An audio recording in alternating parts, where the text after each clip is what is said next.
መጣ እንደ መግቢያ ያህል ያው ብዙ ጊዜ ይባላል ሽምብራ እንደምታውቁት በእነዚህ ከማሽላ ከጤፍ ሌሎችም የብዕርና አገዳ ሰብሎች አኳያ በአነስተኛ ጉልበት መመረት የሚችል ሰብል ነው ሽምብራ እንደምታውቁት።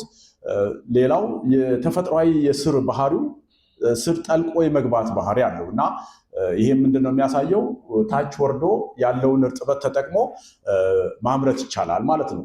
ይሄው ባህሪ ደግሞ በተለይ ለኛ አካባቢ የዝናብ እጥረት በአብዛኛው ተጋላጭ የሆነ አካባቢ ነውና ያለችውን እርጥበት ተጠቅሞ ምርት እንድናገኝ የሚያስችል ነገር ይፈጥራል ማለት ነው።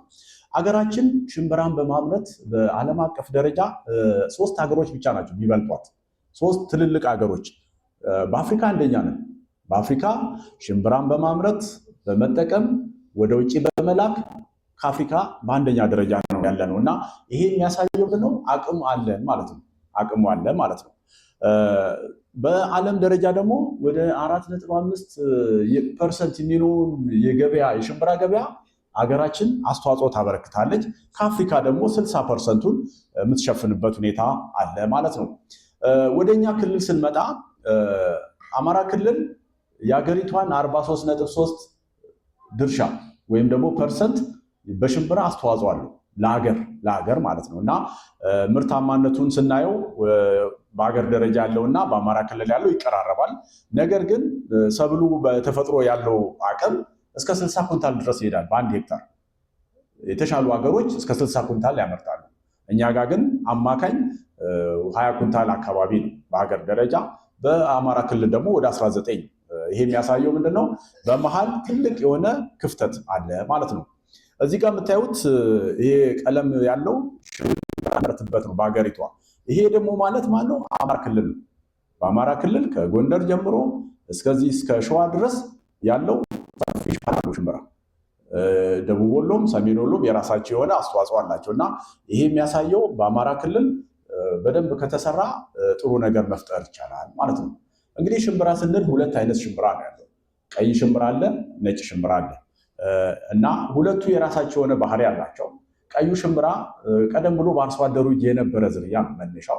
ነጩ ሽምብራ ግን በምርምር ማዕከላት በምርምር አማካይነት ወደ አርሶ አደሩ የገባ አይነት ሽምብራ ነው። ሌላው የዘር መጠናቸው ቀዩ ሽምብራ እንደምታውቁት መጠኑ አነስተኛ ነው። ለአካባቢ ገበያ ተብሎ ነው የሚመረተው። ክረምት አካባቢ የሆነ ዝናብና አንዳንድ ነገር ይሄ ለበሽታ ምቹ የሆኑ ነገሮች ሲፈጠር በቀላሉ ለበሽታ ይጋለጣል ቀዩ ሽምብራ ማለት ነው። ነጩ ጋር ስንመጣ ፍሬዎቹ ትልልቅ ናቸው። የውጭው ገበያ የሚፈልገው ነጩ ሽምብራ ነው። አገራችንም ወደ ውጭ የምትልከው ነጩ ሽምብራ ነው በአብዛኛው። ቀዩ ሽምብራ ለ2 ሀገር ብቻ ነው፣ ፓኪስታንና ህንድ። ፓኪስታንና ህንድ ከኛ የተሻለ ያመርታሉ። ነገር ግን የኛ ጋር የሚመረተው ጣዕሙ ይለያል ከነሱ። የነሱን ለሌላ ኤክስፖርት ያደርጋሉ፣ የኛ ለነሱ ይጠቀማሉ። ጎንደር ድረስ መጥተው ሁሉ የሚገዙበት ሁኔታ አለና ይሄ አለ። ከዛ ውጭ ነጩ ሽምብራ የተለያዩ በሽታዎችን ተቋቁሞ ምርት መስጠት የሚችል አይነት ነው። እንዳጠቃላይ ግን ቀዩ ሽምብራ ከ75 እስከ 80%ን የመሬት ሽፋን ቀዩ ሽምብራ ነው የሚሸፍነው። ከ20 ደግሞ እስከ 25 ነጩ ሽምብራ ሽፋን እንዳለው ለማሳየት ያህል ነው። እንግዲህ ዋናው ነገር ምንድነው? ወደ ውጭ ብያችኋለሁ። ወደ ውጭ የሚላከው ነጩ ሽምብራ ነው ብያችኋለሁ። ያ የሚለየው በምንድን ነው? በዘር መጠኑ ነው። 100 ነጭ የሽምብራ ዘር 35 ግራም እና ከዛ በላይ መሆን አለበት።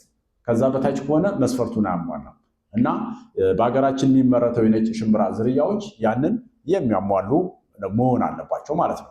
እንግዲህ ማሳ ላይ ስታዩ ያው ቀዩ ሽምብራ ቀይ አበባ ነው የሚኖረው፣ ነጩ ደግሞ እንደዚህ ነጭ አበባ ነው የሚሆነው።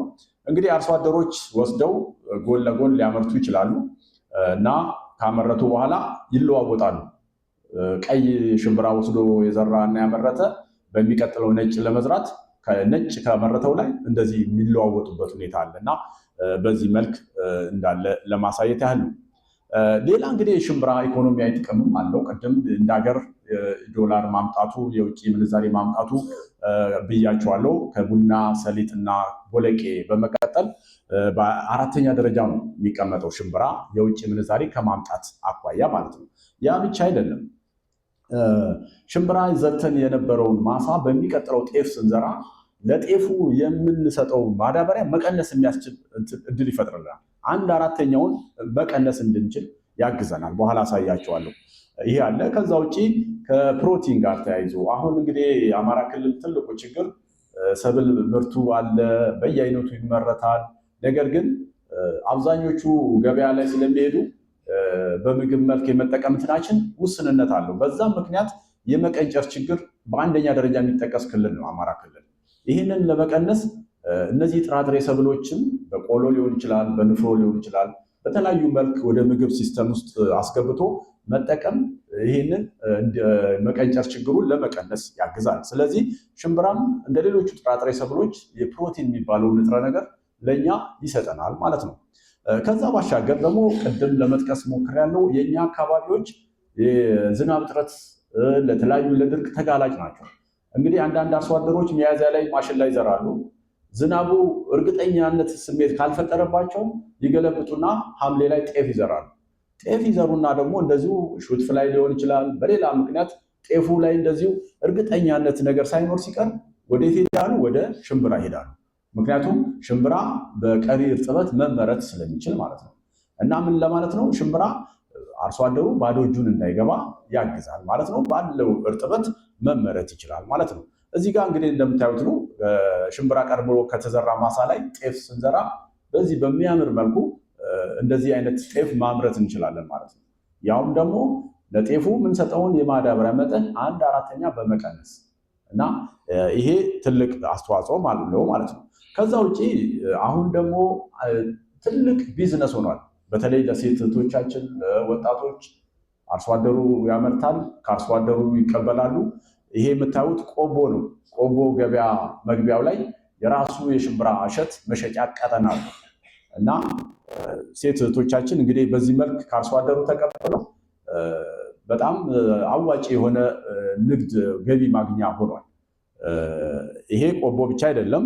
ይሄ ደግሞ ወልዲያ ነው፣ ጎንደር በር ነው። የዚህ ሽምብራ መምጫው ስሪንቃ ነው። በነገራችን ላይ ከስሪንቃ ነው። ስሪንቃ የሚያመርቱ አርሶ አደሮች ከነሱ አምጥተው ለእነዚህ ወጣቶች ይሸጣሉ።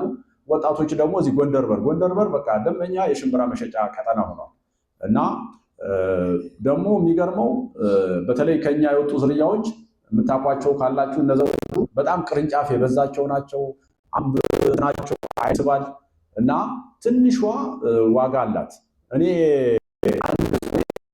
ደረስኩና ከአንድ ፍሬ 30 ብር ገዝቼዋለሁ። ከአንድ ፍሬ እሸት ሳይገነጣጠል ይህን እፈልጋለሁ ብዬ ለማስተዋወቅ ሩ ተጠቅሜበታለሁ። አንድ ፍሬ የወጣው በጣም ብዙ ቅርንጫፍ የያዘ ማለት ነው እና በጣም ለወጣቶችም የራሱ የሆነ አንዱ ቢዝነስ ሆኗል። ይሄ ደግሞ በሌላው ዓመት ላይ እዚሁ ጎንደር የሚሸጥበት ሁኔታ ነው ያለው። ይሄ የዘንድሮ ነው። ሴቶችም እንደዚህ ሴቶቻችንም እነሱም ተጠቃሚ እያደረገ ያለበት ሁኔታ ነው ያለው።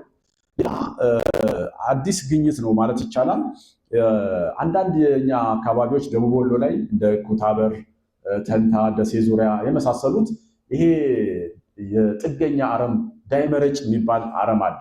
ባቄላ እና አንዳንድ ሰብሎች ላይ አተር ላይ ይወጣል። ይህ ጥገኛ አረም ሽምብራ ላይ አይወጣም።